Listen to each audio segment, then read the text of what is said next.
CST, une histoire d'amour qui a fasciné plusieurs générations. Et pour cause. Comme vous le savez, Jennifer Lopez a retrouvé Ben Affleck des années après leur première histoire d'amour dans les années 2000.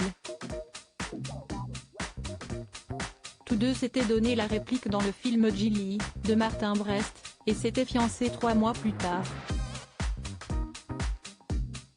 Leur rupture, après 2 ans d'une romance surmédiatisée, n'était finalement qu'une étape dans leur vie. Jennifer Lopez et Ben Affleck s'aiment plus que jamais.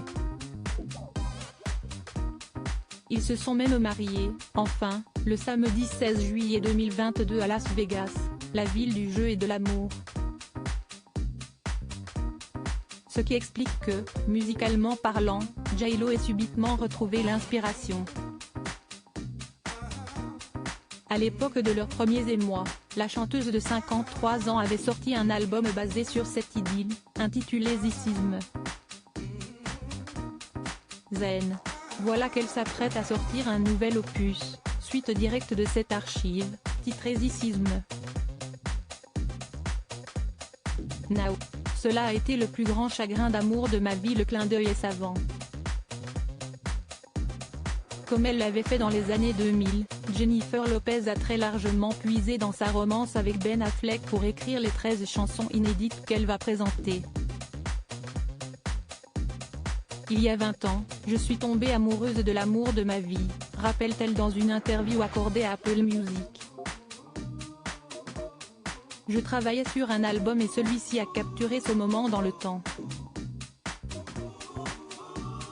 Quand nous avons annulé le mariage, cela a été le plus grand chagrin d'amour de ma vie. J'ai honnêtement eu l'impression que j'allais mourir. 20 ans plus tard, nous avons le droit à une fin heureuse. CST, une fin qui n'arriverait jamais à Hollywood. Je pense que ça fait peur à Ben. Il y en a un qui a, toutefois, émis quelques doutes à l'idée d'assister à ce déballage sentimental. CST Ben Affleck. Et pour cause, CST la surmédiatisation de leur couple qui avait fini par mener à la rupture en 2004. Tout le message derrière l'album est que ce type d'amour existe, poursuit Jennifer Lopez. Mais je pense que ça fait peur à Ben.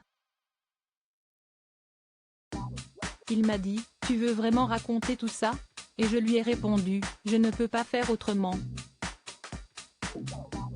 L'album Zissisme.now sortira durant l'année 2023. Le rendez-vous est pris.